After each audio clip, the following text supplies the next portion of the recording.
Hey, deep fried neurons here. That will never catch on. Today's episode is a little bit of a rant, and that's because, well, one, I wrote it before I said it, and also because this quarantine has started to get to me. It has been a weird couple of days. Hope you're doing fine. Please wash your hands, and I'll cue the fucking.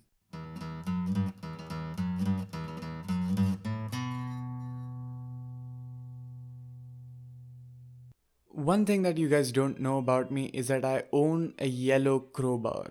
Why do I own it? Well, because there's this painting, I think, by Vincent van Gogh about shoes, in which he paints the background yellow and he paints his own shoes. It's quite unique. It's quite a beautiful art piece, and he's just painted his shoes. That's the entire painting. While I was reading about this painting, I found out that Vincent van Gogh used to eat yellow paint, which when he was depressed, was supposed to make him happy. And it was one of the saddest things I've ever read. And I think one of my friends, when I was doing my BA, told me about it, and we had a at-length conversation about Vincent van Gogh in general. Quite interesting a man, but this episode's not about him. But that's why I bought that crowbar. A very happy-looking crowbar for home defense. To be honest, there is no use for that crowbar. Like, I could just as easily do what a crowbar does with a cricket bat or a baseball bat or a household item that's lying around. But for some reason, I saw it on Amazon and I had to buy it. And you've read the title of the episode. You know what this episode's about. It's about retail therapy. And retail therapy, if you're not aware of what it means that some people cope with problems in life sometimes which are deeply psychological or even sometimes conditional by shopping online or offline, which is why it's called retail therapy. In some cases it's confused with or compared to like a compulsive shopping disorder, which is also a thing, but it's also linked to hoarding or tendencies to hoard as a coping mechanism. Now, if you actually have a hoarding tendency or a disorder, or engage in some good old retail therapy, or you shop to like blow off some steam, this episode might piss you off. Which is fine, I don't care. But the medical guide as to like the measure by which a layman should understand a psychological behavior, and this is just a suggestion from somebody who did just a BA. Like, I didn't do a master's or anything. I'm not an expert on psychology. Is that the yardstick to measure whether you have a problem or not is if it's creating trouble in your private life, which is your personal life, in your relations, your professional life, which is your office, and your physical health.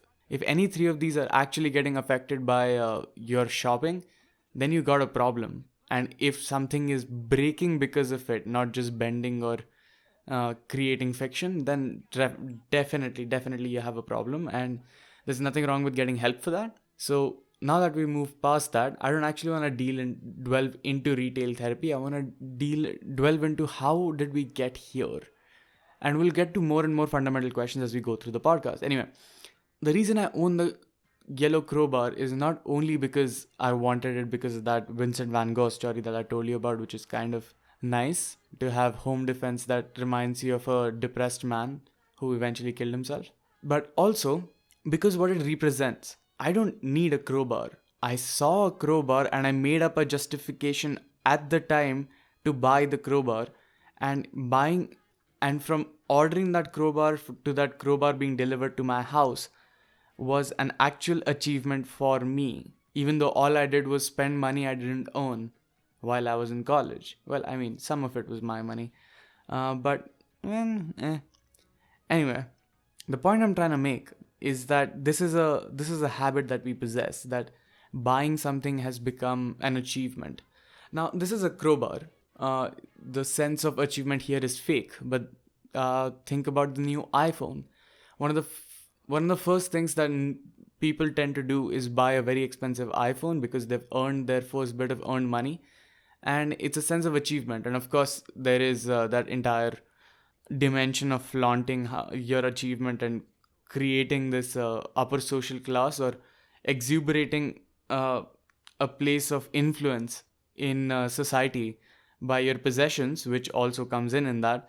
But that's a meaning we've attached to objects now, which is inherently intriguing. I'm not saying it's necessarily bad, because we'll get into why. But that brings me down to the fundamental question which I want to talk about in retail therapy. Why do we own things, and how much do we need to? A part of it is answered by the question that I followed up with: necessity. One of the things that we realize in the course of evolution is that owning things actually helps not just us, but like people around us. It just makes society more convenient, which is why we came up with ownership and then private property, which is theft. And sorry, I'm not a commie, please don't kill me, but there is an argument to be made there. So owning things is a part of society because it just makes things easier if somebody owns something, and that's for their use and their responsibility. It's delegation, nothing more than that. There's nothing inherent about it. So primary justification for ownership becomes utilitarianism. You own something because you need it. For example, food grain is a necessity. In some cases, water is not owned in most places in this country, but say shelter is owned by people, which is again a topic of controversy. But there is a justification to be made about how ownership of these things is a necessity, a utility. And that's where we draw most of our power, most of our necessity from, most of our justification for ownership from. But that's not the case always. People buy art all the time. Now, in a hunter gatherer sense, you don't need art. You need art in a humanistic sense, which is extremely important. There are at least 4 podcasts that I can list off of the top of my head that will justify that. Not just the podcast I've made, but other podcasts who talk about it. And one of the things that Trishla told me about, Trishla, who was on one of the episodes, I think episode 52 or 53, she was talking about conceptual art, that one of the reasons people buy art is to record history. And one of the parties that buy and preserve art are museums, which sort of help keep history alive in these pockets of expression by artists at the time. When you look at the Renaissance paintings, the art by itself is not the most important thing. Even the museums will tell you that. When was it made, who was it made by, and why, and what does it say about the time that it was made in, is an important facet of the art by itself. So that becomes that's a second justification that I came across, that ownership as a part of recording history or as of preserving history, and that's taking responsibility for it. But at the same time, it's also bringing influence. Buying art is not like buying a singular piece of experience is not exactly the cheapest thing in the world. The third one, of course, is a little sidetracked from all of this, which is hedonism, things that we enjoy. People buy just plain sugar or Coca-Cola, which doesn't really do much to like bujhao your thirst. Why did I say bujhao? I know proper English. What the fuck? Like, to quench your thirst? Like, that's also a necessity, to be honest. But Coke doesn't quench your thirst. It actually dehydrates you further. But at the same time, it does taste so good, right? Which is why people end up buying so much soda. But beyond that, hedonism becomes another justification that I like it. Massages are a luxury experience. They're enjoyable is why they're sellable. And there's nothing wrong with that. Entertainment industry overall, people come to have a good time. And there's nothing wrong with that. You pay a movie ticket and you go in and you enjoy the movie and you come back. Same with bowling, which is a great place for your money to go if you justify it to yourself. The fourth one that I want to talk about, which is the most interesting one, is an expression of autonomy. Ownership helps people be autonomous about things by denying autonomy over that object to other people. Do you understand? Less the claimers to the throne, the more the throne can be utilized for. Now, of course, it's a fucked up concept because at the same time you're denying other people access to it, which means you're restricting their autonomy. And it's a weird place morally for me, but not necessarily a bad thing. And that becomes a justification that I need this to express my autonomy. But you will see that most philosophies that I have come to accept, personally, as reasonable or even insightful, have said material possession isn't necessarily the best thing. Even Christianity looks down upon envy. It does give you some justification to have land and crop and all that, but that's because you have necessity. But it does say greed is bad. Greed is one of the seven sins. I don't know much about Islam. Hinduism is not very pro property. Uh, it does give justifications to kings for ownership because they're supposed to lead the world or whatever. But no man who is wise is supposed to have a lot of possessions. At least that's what's written. But it's been abused and reused in the caste system a lot. So I'm not using that as a justification for anything. Know that Hinduism is a problematic concept, just like all other religions. Oh yeah, no philosophy is gonna justify greed or envy or gluttony or hoarding of things. Then you come to Buddhism, and which also says life is suffering and no object is worth assigning an identity or personality to, especially the one that belongs to you. That's where I find it interesting, because as a society we've come to associate nobility or self-actualization with lack of possession. Even Alexander, who was the owner of everything, when he looked at Diogenes, a man who owned a wooden bowl, a rag, and lived in a barrel in the market, said, if I could be anything else, I would be Diogenes. Check out my podcast about it, not PewDiePie's video. Fuck you, PewDiePie. Sorry. Uh, Check out the podcast about Diogenes if you don't know about him. When both of them met, Alexander, the owner of everything, and Diogenes, who even gave up that wooden bowl towards the end of his life because he was like, I'm carrying too much baggage. Even they saw, like, he saw freedom as the ultimate thing, and ownership of items for him was not prudent or necessary. It was a burden. And some people call it evil, some people call it unnecessary, but we all do it. And which is why retail therapy becomes so interesting to me, that we found a way to find catharsis in owning more things. And of course, there's an angle of social influence to it, that I can afford to buy so much or afford to waste so much in some cases. Look at golf courses. I have a thing against golf courses. I'm sorry. So the primary question on this podcast for me becomes, why do we own things? And I answered most of it by looking at research, but it's not an exhaustive list. It's what I've come across. And when it comes to ownership, especially when it comes to the recording aspect of it, that's where heirlooms come in. Family heirlooms, things that have been in the family for years and years to come. People do that to record history, right?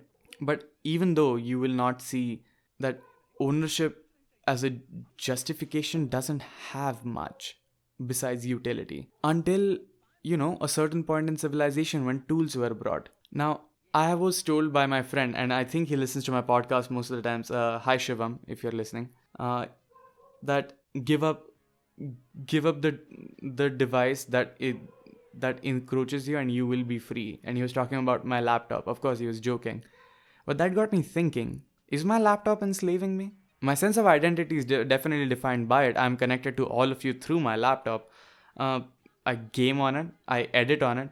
Most of my skills are on the tool. So does that mean that the computer, at least this, if not this object, then the object in general, define my identity? My phone, for example, is a part of my appendage. I am not much if I can't communicate it to everybody instantly. It's a sad thing to say, but that's a thing that happens to people quite a lot. For example, there was a time when a gunman is nothing without a gun. They do teach you how to survive, basically. But a gunman is not much use unless a gun is present. An engineer is not much use if a cutout tool isn't present. A hyper-specialized world does that to you, of course, that's true. Does that mean ownership is necessary? Because that helps me exercise my autonomy that way. And my identity as a person is defined by this object. And I kind of feel iffy about that. That makes me feel like, I get this sense of imposter syndrome, that the tool is the power and I am a mere explorer of probability. Nothing wrong with that, to be honest. But at the same time, it kind of takes away all the credit you give yourself for something. And bringing it back to retail therapy, which is a disorder, again, please get help if you have tendencies of that, is that why do we tend to get overtly attached to items in that case? Because not everything explains identity. For example, I have a record collection. Yes, I do have vinyl record collections. Please judge me. It's fine. You can hate me in the comments. It's fine. I don't like myself for it either. I started it when I was young. I haven't stopped and I can't. It's a problem.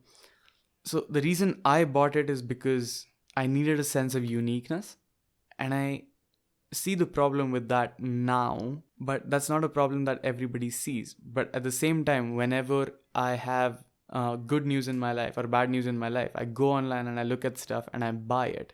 Beyond all the justifications I can give myself, what does it mean if I look for my identity in these products?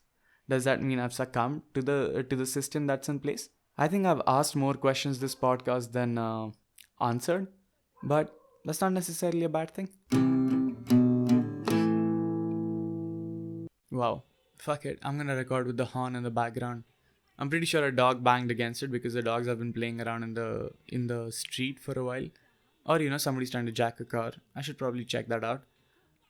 Like, share, subscribe, and well, support me on Patreon if you think the content is worth it. Thank you for listening. I enjoy your company through comments, and I'll see you next time. Bye.